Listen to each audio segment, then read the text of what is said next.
where he's going to let you know what's really going on in the school system from a teacher's point of view. But Chris Guerrieri,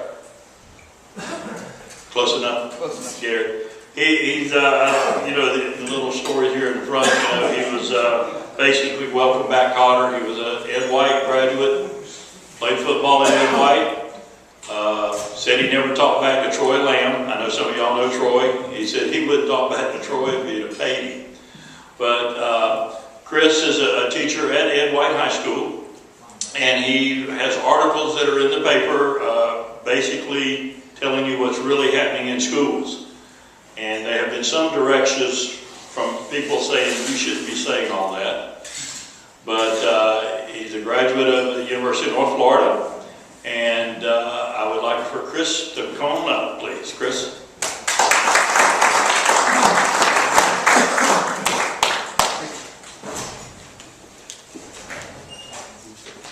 I have to say, when I got here, I was really nervous. I was like, what am I going to do? Am I going to use like the Brady Bunch method and picture everybody in their boxers? But as I've been here for a while, you guys have made me feel comfortable. There's kind of like a family atmosphere here. And so as maybe the newest member of your family, I thought I would tell you about me. I grew up on the west side of Jacksonville. I grew up on Furlong Road. I lived in a little two-bedroom duplex.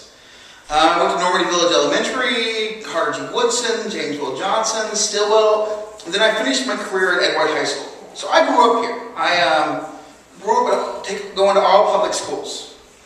After I graduated high school, I wasn't that motivated.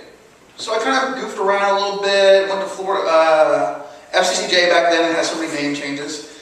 And one day I kind of stumbled into special needs camping. And I worked at an Easter Seals camp in Central Florida called Camp Challenge. From there, I started working at special needs camps all throughout the country. I worked in California, I worked in New Hampshire, I worked at other camps in Central Florida. And when I wasn't working at camps, I eventually graduated, kind of kicking and screaming. It wasn't really my goal, but you know, once you get so many credits, they kind of push you forward. My next logical thing was to get a job. So I came back to Jacksonville and I got a job with the Duval County Public School System. I started working with autistic kids, and then I went to severely emotionally disturbed kids, and then I went to profoundly mentally handicapped kids. And then I found my way to Ed White, where I was working with trainably mentally handicapped kids. It's awesome working with these kids.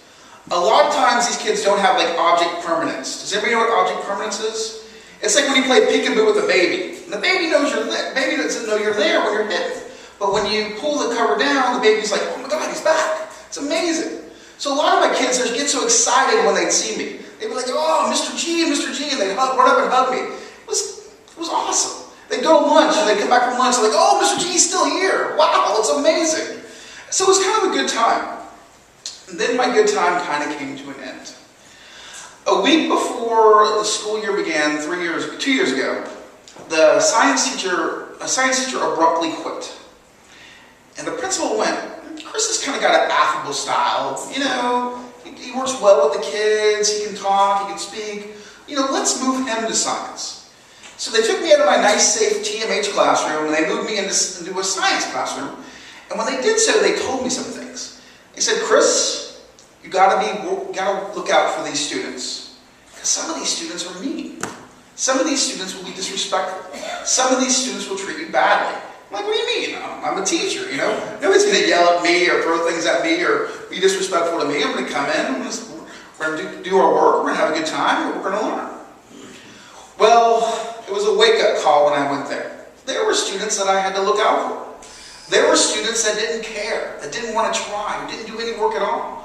And I'm like, well, okay, I have an administration, I have a dean. They will back me up. They will help me with these students. Well, that was my second surprise. I got no backup, got no help, got no support. I had to have these kids in my classes and I had to figure them out. If a kid was acting up, I couldn't just write them up. I'm going to write you up if you don't calm down. And the kid would be like, go ahead and write me up. Nothing's going to happen to me. You'll be the one that'll get in trouble. You know what? He was right. Often I'd be in the dean's office explaining why I was writing this kid up, why I couldn't control them, saying they were disrespectful and they were rude, that they wouldn't do their work, that they were bothering other kids. That wasn't good enough. So here I am. I'm at Ed White High School, I'm trying to get by, and I write an article about it. Gets a little feedback. People are like, wow, this is really what happened in the schools. And other teachers come to me and they were like, can you write a little more? Can you write about this subject? And slowly I started to learn things. Like, we push kids through without the skills they need to be successful. Like, we don't discipline kids. Like, we don't play to kids' strengths and their abilities. We don't do any of those things. Things that you might think would be common sense to do when you're at school. Things that would help students be successful and teachers be successful as well. I have some note cards. At this point, I'm supposed to look at you guys like you're in the Brady Bunch and imagine. So one day I had a realization. I realized that I was part of the problem. That I was holding kids back. That I wasn't helping kids be successful. And I had to decide what I wanted to do. Did I want to do what I was told to do, or did I want to do what was right? And I decided that I wanted to do what was right. I had a little girl in my class, and before she got there, she was a 6th grader. They socially promoted her to 7th grade, socially promoted to 8th grade, and the very next year she was a 9th grader. Now, she might have been old enough to be a 9th grader, but she wasn't mentally capable of being a 9th grader. And she would skip school and go into the woods and do things that we could hardly ever imagine. Nobody seemed to care. I had another little girl in my class who had dyscalculia, which is like math dyslexia. She was in advanced English, and she could read on grade level, and she was in advanced history. But because she couldn't do math, she was put in my classroom, and we gave her what's called a special diploma. We gave her the same diploma we gave to the kids that couldn't pick out colors.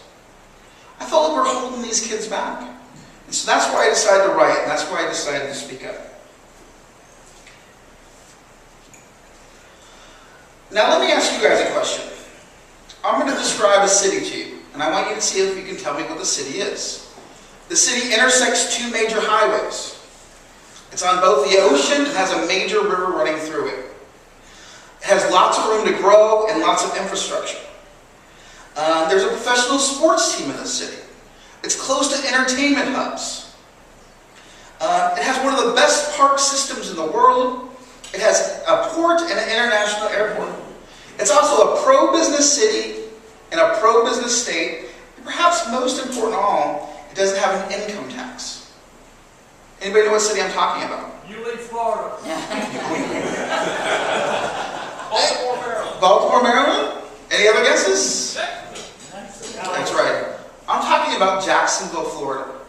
Which begs the question, why aren't businesses going hand over foot to get here? Why aren't we telling businesses, no, we don't want you, we're going to go for this other big business?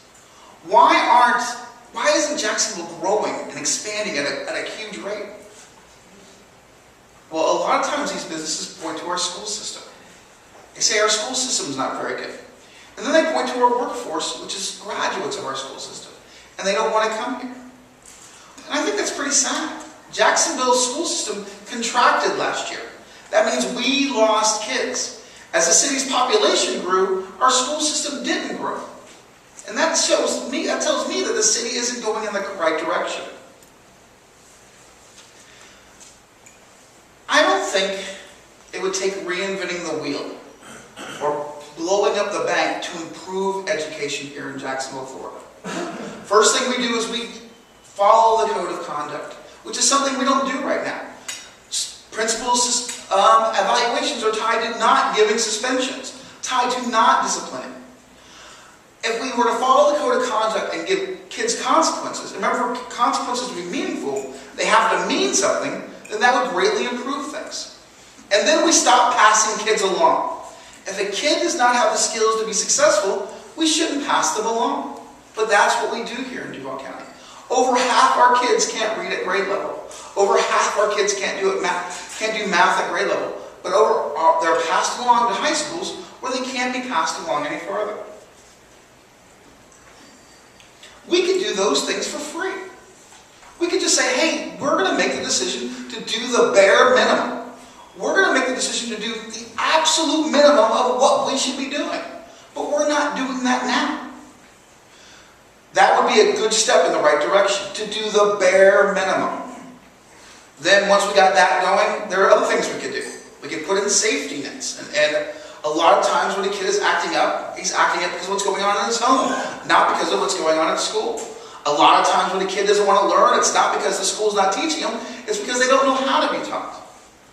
I always wondered, the way we do things now, if the kids fail in the class, we go, hey, do you want to stay after and get some tutoring?